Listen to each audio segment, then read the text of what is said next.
20. E diz assim: mas de fato Cristo ressuscitou dentre os mortos, sendo Ele as primícias dos que dormem. Visto que a morte veio por um homem, também por um homem veio a ressurreição dos mortos. Porque assim como em Adão todos morrem, assim também todos serão vivificados em Cristo. Cada um, porém, por sua própria ordem. Cristo, as primícias, depois os que são de Cristo na sua vinda.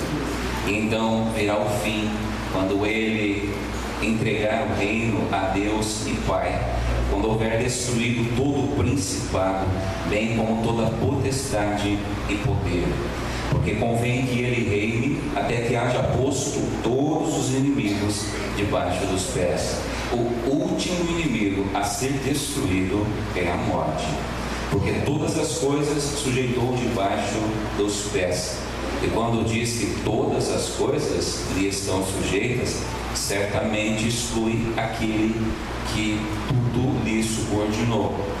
Quando, porém, todas as coisas lhe estiverem sujeitas, então o próprio Filho também se sujeitará àquele que todas as coisas lhe sujeitou, para que Deus seja tudo em todos. Pula para o verso 35. Mas alguém dirá: como ressuscitam os mortos, em que corpo vem? Insensato. O que semeia não nasce, se primeiro não morrer. E quando semeias, não semeias o corpo que há de ser, mas o simples grão, como de trigo ou de qualquer outra semente. Mas Deus lhe dá corpo como lhe aprouver, e a cada uma das sementes o seu corpo apropriado. Nem toda a carne é a mesma, porém uma é a carne dos homens, outra a dos animais, outra a das aves e outra a dos peixes. Também há corpos celestiais e corpos terrestres, e sem dúvida uma é a glória dos celestiais e outra a dos terrestres. Uma é a glória do sol, outra a glória da lua, e outra a das estrelas, porque até entre estrela e estrela há diferenças de esplendor.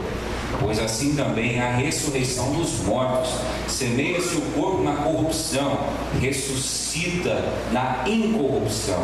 Semeia-se em desonra, ressuscita em glória. Semeia-se em fraqueza, ressuscita em poder. Semeia-se corpo natural, ressuscita corpo espiritual. Se há corpo natural, há também corpo espiritual. Pois assim está escrito: o primeiro homem, Adão, foi feito alma vivente. O último Adão, porém, é espírito vivificante. Mas não é o primeiro espiritual, e sim o natural, depois o espiritual. O primeiro homem formado da terra é terreno, o segundo homem é do céu. Como foi o primeiro homem, o terreno, tais são também os demais homens terrenos. E como é a honra celestial, tais também os celestiais. E assim como trouxemos a imagem do que é terreno, devemos trazer também a imagem do celestial. Isto afirma, irmãos, que a carne e o sangue não podem herdar o reino de Deus, nem a corrupção herdar a incorrupção. Eis que vos digo um mistério: nem todos dormiremos, mas seremos transformados no momento, no abrir e fechar de olhos, ao ressoar da última trombeta. A trombeta soará, os mortos ressuscitarão incorruptíveis, e nós seremos transformados. Porque é necessário que este corpo corruptível se revista da incorruptibilidade, e o corpo mortal se revista da imortalidade. E quando este corpo corruptível se revestir de incorruptibilidade, e o que é mortal se revestir de imortalidade, então se cumprirá a palavra que está escrita: tragada foi a morte pela vitória. Onde está a morte, a tua vitória? Onde está a morte, o teu aguilhão? O aguilhão da morte é o pecado, e a força do pecado é a lei.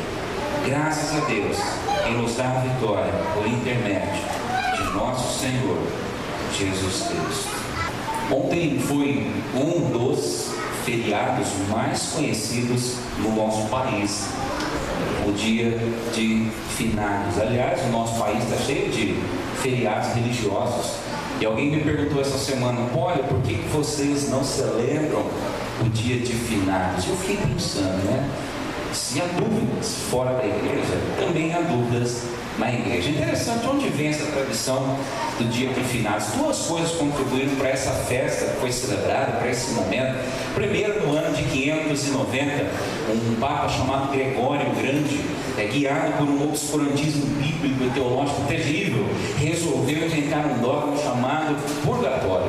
E ele então estabeleceu que as almas não subiriam direto ao céu, não tinha jeito, mas que as almas precisavam de uma antessala, de uma maturação. Então vai para esse lugarzinho chamado purgatório. Esse camarada, em 590, Gregório o Grande, estabelece essa doutrina. O tempo caminha mais um pouco, que no ano 998 depois de Cristo, um monge chamado Odilon de Clone olha essa ideia e diz assim: bom, se eles estão lá, estão precisando de uma maturação, nós precisamos ajudá-los. Então nós vamos orar aos mortos para que as almas possam sair mais rápido desse estágio, dessa antessala. E aí esse Odilon então foi introduzindo na liturgia a oração pelos mortos, essa prática de se velar pelos mortos, e as velas, e etc, etc, até que se estabeleceu essa data definitivamente, dia de finados, ou dia de todos os santos, né, como queiram.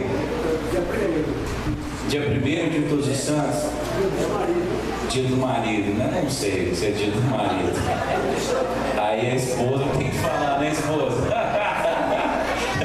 Aí a esposa tem que falar: a minha não falou nada, então não sei se eu estou merecendo. Passou batido, Walter. Mas vamos lá. Falar de morte não é um assunto muito bom, já reparou? Ninguém gosta de falar de morte. Quando a gente está reunido em família, alguém começa a lembrar dos tempos antigos e das pessoas que já se foram, sempre tem aquele que bate na madeira, né? Vamos mudar de assunto? Estava tão bom, a janta estava tão boa, o clima estava tão bom, tá pesado, vamos mudar de assunto. A verdade é que esse tema, o tema da morte, ele não é um tema gostoso, por duas razões muito simples. Primeiro, porque a morte nos confronta com a ausência do ente querido.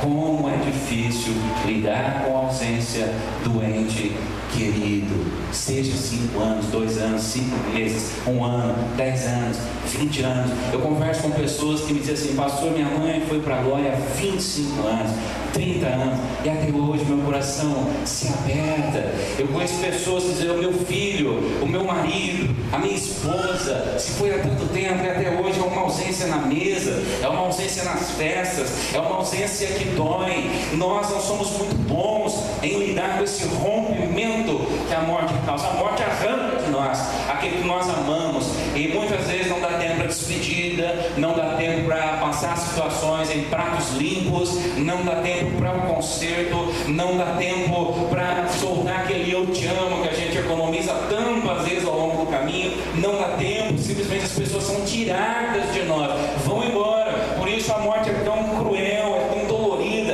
é tão difícil para mim, para você, para todo ser humano, porque nós temos alguém que nós amamos, alguém que nós vamos amar, e que um dia ou nós iremos, ou essa pessoa irá. Eu não sei você, mas lá em casa, de vez em quando, a gente entra umas conversas bem paranoicas, eu e a Larissa, né? A gente fica assim: quem será que vai morrer primeiro, né? E ela fala assim: vai ser eu, é claro. Fala: não, senhora, você fica aí, velhinha. E ela, muito esperta, fala sempre assim: então, se for você, faz um favor, morre logo enquanto eu estou jovem ainda, né? E eu falo o seguinte: credo, né? Credo, já que assim Deus não deixa eu morrer.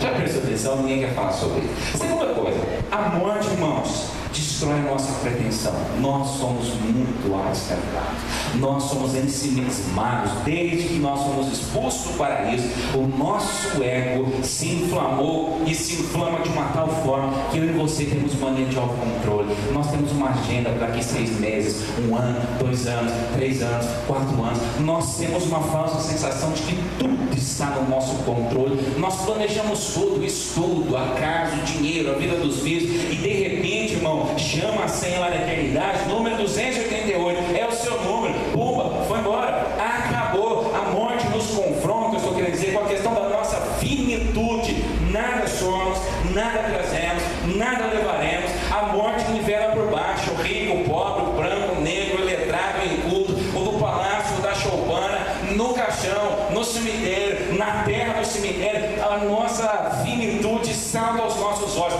Todos são pó da terra, vieram de lá e vão voltar para lá.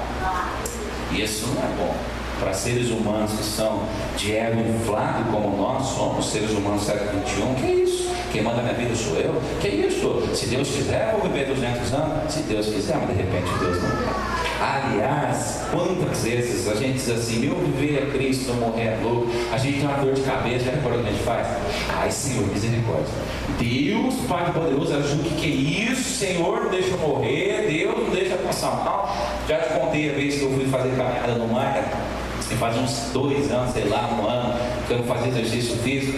E estou lá no primeiro dia, né? A gente sempre se entusiasma no primeiro dia, né? Porque você quer andar como se estivesse andando todo dia. E eu acelerei o passo, né? Falei, vou perder essas meninas, esses velhos, essas velhas. Que é isso? Um cara novo desse? E acelerei, Maria. De repente começou a subir um formigamento assim pelas pernas, por dentro das pernas. E aquela coisa assim, vai dando uma coceira. Eu falei, Senhor, não deixa eu morrer aqui no meio do bosque mais, Senhor. E dá, Deus, o que é isso? Tem misericórdia, Senhor. Que medo de morrer é esse que a gente tem, não é, irmão? Ou você não tem, não, irmão?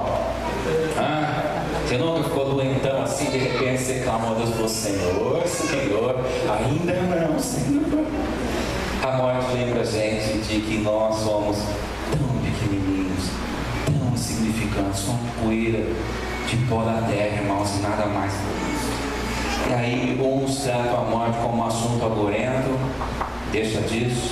Outros, a morte para outros é uma incógnita, e é bom que fique assim, não vamos falar sobre isso, não me interessa, lá a gente descobre como é. E aí as dúvidas vão acontecendo, e a vida vai acontecendo, e a gente precisa entender isso de uma forma correta. Porque quando nós encaramos a morte na perspectiva cristã, ao invés de medo, a gente encontra esperança. E é isso que esse texto vem falar para mim e para você essa noite. Que diante da morte, a perspectiva de Cristo Jesus, nós podemos ter esperança. Diante da morte, irmãos, firmados em Cristo Jesus, nós podemos ter uma esperança granítica, inabalável, meu irmão, uma esperança viva, verdadeira, insolúvel, real. Então eu quero olhar para esse texto e aprender algumas coisas a respeito dessa esperança cristã.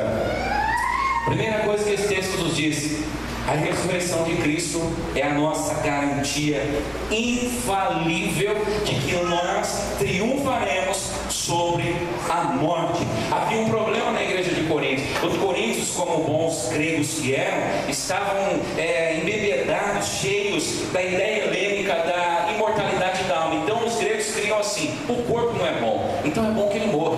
Faça o que quiser com o corpo, judia do corpo, prepare o corpo, se entrega a todo tipo de orgia, todo tipo de devassidão, enfim, destrua o corpo, consuma o corpo, porque o que importa é a alma. A alma é o imortal, a alma é o belo. Então, para os coríntios, meus irmãos, crer numa pregação que dizia o seguinte: Jesus ressuscitou em corpo, a pessoa de Jesus no total saiu do túmulo. Isso era muito esquisito para os irmãos de Corinto. Como assim, Paulo? Alguém em corpo pode ressuscitar? Talvez eles não tivessem dificuldade em crer na imortalidade da alma, mas crer que alguém ressuscitou com alma e corpo, isso era um absurdo. E aí então Paulo escreve a eles dizendo que, meus irmãos, eles precisavam crer que a ressurreição de Cristo era a garantia da nossa ressurreição. Como seria possível a comunidade crer no Evangelho e não crer na ressurreição? Paulo vai dizer assim: se Cristo não ressuscitou, nós estamos perdidos, porque a nossa esperança é por aqui e agora. Então Paulo vai em primeira mão corrigir essa incoerência gritante. Aos olhos de Paulo, meu irmão, ao negar a ressurreição dos crentes, seria negar a ressurreição de Jesus, e dos crentes seria negar o próprio Evangelho. Não dá para ter o Evangelho e não crer nisso, que Jesus ressuscitou, e com Jesus nós vamos ressuscitar, porque Jesus ressuscitou. Consequentemente, nós que estamos em Cristo, irmãos, vamos ressuscitar, porque Ele venceu, você vencerá. Porque Ele bradou sobre a morte, você bradará. Porque Ele se levantou da sepultura, eu e você também nos levantaremos. Paulo começa a escrever aqui para aqueles irmãos, para dizer o seguinte: eles vão começar a olhar a vida e a morte a partir de Cristo Jesus. E quando a gente olha a vida e a morte a partir de Cristo Jesus, a primeira coisa que Deus nos mostra é que se Cristo ressuscitou, Deus nos dá garantia de que Ele ressuscita. Porque Cristo ressuscitou, Cristo é o penhor da nossa ressurreição, Cristo é a garantia de que, meu irmão, a morte não tem a palavra final, de que a morte não nos tragará, de que a morte não nos segurará para sempre, que o nosso destino final não é a sepultura, mas é a glória eterna, é a esperança eterna, o gozo eterno ao lado do Senhor Deus.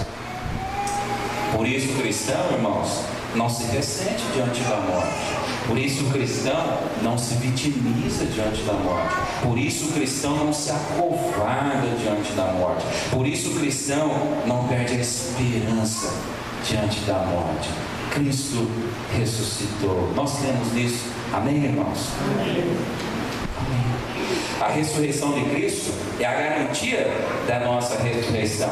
E aí o apóstolo faz duas analogias para esclarecer de uma vez por todas essa verdade na mente dos seus ouvintes e na nossa mente. No verso 20, Paulo compara a ressurreição e diz que Cristo é a primícia dos que dormem. Paulo está fazendo alusão ao texto de Levítico, capítulo 23, verso 10 e 11. A primícia, os primeiros frutos eram consagrados a Deus, era uma prova de que Deus estava abençoando, de que Deus estava trazendo fertilidade, que Deus estava cuidando. Ora, Paulo está dizendo aqui que Cristo é o primeiro sinal daquilo que Deus fará em nós. Cristo é o primeiro daqueles que o seguirão ao soar da última trombeta, como Cristo, o primeiro, nós também ressuscitaremos. Paulo usa uma outra analogia, fazendo uma comparação com Adão. O primeiro Adão, lá em Gênesis capítulo 3, versos 17 e 19, recebeu a condenação da morte. Mas o segundo Adão, que é Cristo, esse não morreu, esse não morrerá. Se pelo primeiro veio a morte, pelo segundo vem a vida.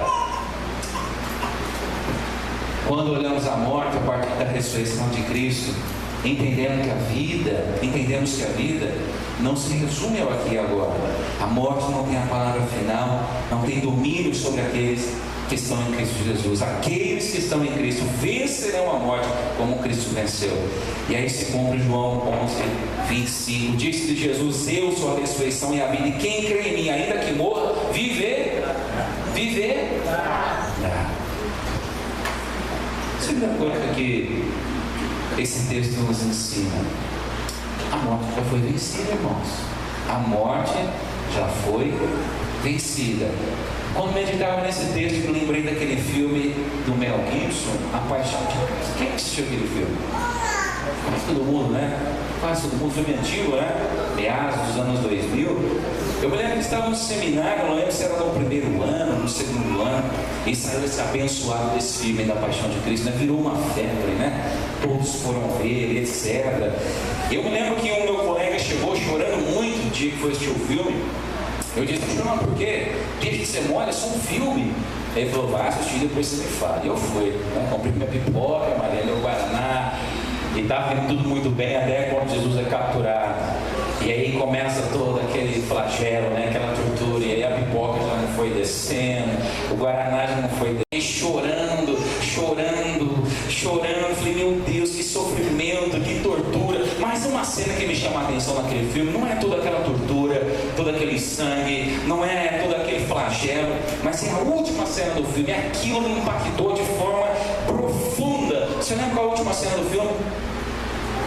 Para mim não podia ter outra diferente. Se fosse outra, estragava um filme excepcional. A última cena é mais ou menos assim: passa tudo aquilo, de repente a tela escurece, dá aquele close assim, a gente percebe que vai chegando perto, de repente começa aquele facho de luz da pedra do túmulo rolando, e vai abrindo, e de repente o homem começa a se levantar, e é Jesus, né? E não mostra quem é, só mostra um corpo levantando rapidamente, e a mão do lado do corpo, assim, um corpo nu, o furo nas mãos, e aí abre o close e é Jesus, e ele dá um passo em direção à saída do túmulo, e o filme acaba. Puxa, aquilo aliviou meu coração, e eu chorei mais ainda, né? Mas dessa vez de emoção, de alegria, porque, meu irmão, tanto aquela cena quanto o texto que nós lemos nos diz o seguinte: o inimigo que já foi derrotado, se há um inimigo que já está derrotado, esse é a morte. Jesus já bradou, Jesus já venceu, a sepultura não segurou Jesus, a morte não segurou Jesus, os nossos pecados não seguraram Jesus. Jesus triunfou, o túmulo ficou vazio, a cruz ficou vazia, ele venceu sobre a morte não pôde contê-lo, irmãos. Então por que a gente morre, pastor? Uma boa pergunta, né? Se a morte está vencida, por que a gente morre? Antes você me pergunte isso na porta da igreja, deixa eu dizer o seguinte: a morte está vencida, mas ela ainda atua.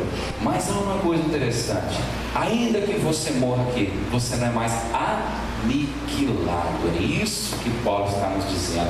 Ainda que você finde os seus dias de vida aqui, a morte não pode fazer vida à sua existência para toda a eternidade. A morte não pode tirar a eternidade de você. A morte não pode te impedir de gozar a eternidade ao lado de Deus. Ela pode no máximo fazer você tombar aqui, mas o crente tomba aqui para acordar do lado de lá na presença do Rei dos Reis, no melhor dos lugares, no banquete celestial, na glória celestial. A morte não pode mais nos ferir com o seu aguilhão. Cristo tirou o aguilhão das mãos da morte, e na ressurreição, esse cântico aqui vai ser o nosso cântico: morte, cadê a tua vitória? Nada você pode contra mim.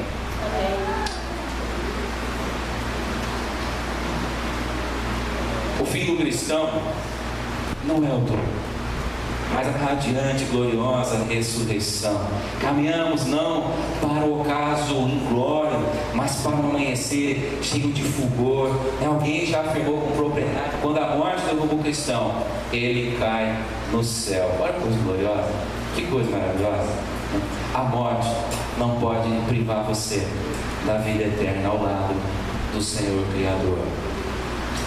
Terceira coisa: a morte é bem-aventurança eterna, nos diz o texto. Não é por acaso que a palavra declara, Salmo 116, verso 15: preciosa é aos olhos do Senhor a morte dos seus santos. Quando uma pessoa morre em Cristo, é bem-aventurada, pois descansa das suas fadigas. Irmãos, quando alguém descansa em Cristo, é o funeral das nossas tristezas, das nossas frustrações, das nossas decepções. Aquele que vai para o descanso, vai para a glória, vai para o gozo de Deus, vai para os braços do Senhor, vai para um lugar onde não há mais choro, não há mais doença, não há mais morte, não há mais indiferença, não há mais violência. É o fim do sofrimento, da opressão, é o fim da tirania do pecado. Por isso a morte é bem-aventurança, felicidade eterna ao lado do Criador. A Bíblia nos ensina que morrer em Cristo é habitar com o Senhor na glória. 2 Coríntios 5, 6 e 8 vai dizer o seguinte: temos, portanto, sempre bom ânimo, sabendo que enquanto no corpo estamos ausentes do Senhor, visto que andamos por fé e não pelo que vemos, entretanto estamos em plena confiança, preferindo deixar o corpo e habitar com o Senhor. Quando Paulo escreve isso, a gente pode entender porque Paulo orava assim: ó, o meu viver é Cristo, portanto o meu morrer é lucro. Nunca conheci um crente que queria receber o lucro logo. Talvez você é o primeiro. Oh, maravilha, né, Maria? O senhor está no lucro, passa a régua, fecha a conta. Quando a gente entende que a morte não é um castigo, mas é um momento do qual a gente passa de uma vida mesquinha, pequena, corrompida pelo pecado, para uma vida plena, total, absoluta. Aí sim nosso coração se encoraja para diante da morte a gente não se ressentir e orar como Paulo orou e dizer: Senhor, eu estou vivendo contigo, e ainda que eu morra agora, se morrer, aí sim estou no lucro, porque a vida com Cristo é muito mais do que o melhor que a gente pode ter aqui. Disse aqui uma vez, e me permita dizer de novo: na vida pastoral, às vezes acontece algumas coisas. A vida pastoral não acontece no púlpito, né? O púlpito, se fosse dividir de 1 a 100 a vida pastoral, o que acontece no púlpito é 10%, 15%, uns 20% no máximo. A vida pastoral, os outros 80, 90, se desenrola fora do culto. Aqui é um palco muito pequeno. Eu me lembro uma vez que estava em casa, e alguém me telefonou e disse: pastor, tudo bem, tudo bem. Aqui é da Santa Casa, de Bonifácio e tal. E tem uma pessoa aqui que foi ovelha da sua igreja durante um tempo e tal. E a pessoa está morrendo, você pode vir aqui? E era uma irmã da igreja que não teve filhos, não tinha irmãos, não tinha irmãs, os pais haviam falecido. E ao contrário, ela cuidava de uma irmã de 60 e poucos anos, portadora de síndrome de Down, que acabou depois passando a tutela para uma outra pessoa. E ela ficou um tempo afastada da igreja por besteira, por uma desavença na igreja lá com outras pessoas, saiu. Eu topei com ela na porta do mercado, cidade pequena, todo mundo topa, todo mundo que eu olho. E falei: olha, está tão sumido, está frequentando aonde? Em lugar nenhum, nunca achei uma igreja. Eu falei: por quê? Já tem igreja, a sua igreja é IPI. Volta lá, vamos conversar. E nós conversamos com ela e tal. E fizemos um culto o dia que ela voltou para a igreja. Enquanto ela foi lá conduzida lá à frente, nós cantamos um hino, falava sobre comunhão.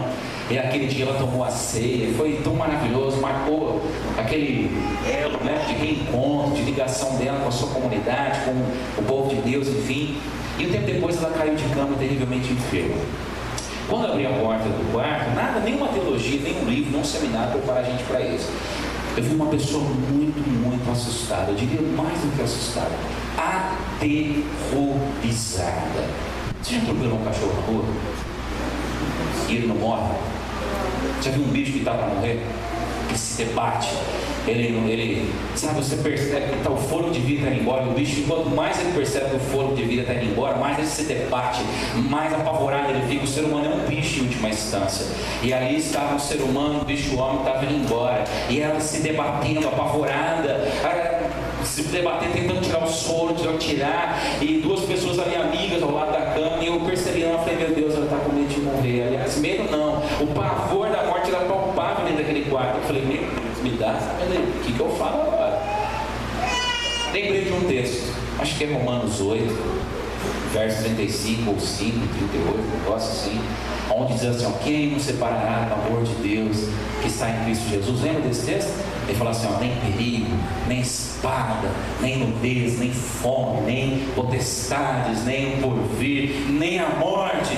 Eu falei: é esse que o senhor quer, senhor? Então eu vou falar esse aqui. Puxei uma cadeira, sentei do lado da cama dela e fui falando no ouvido, porque ela não abria mais os olhos, e fui lendo bem pausadamente.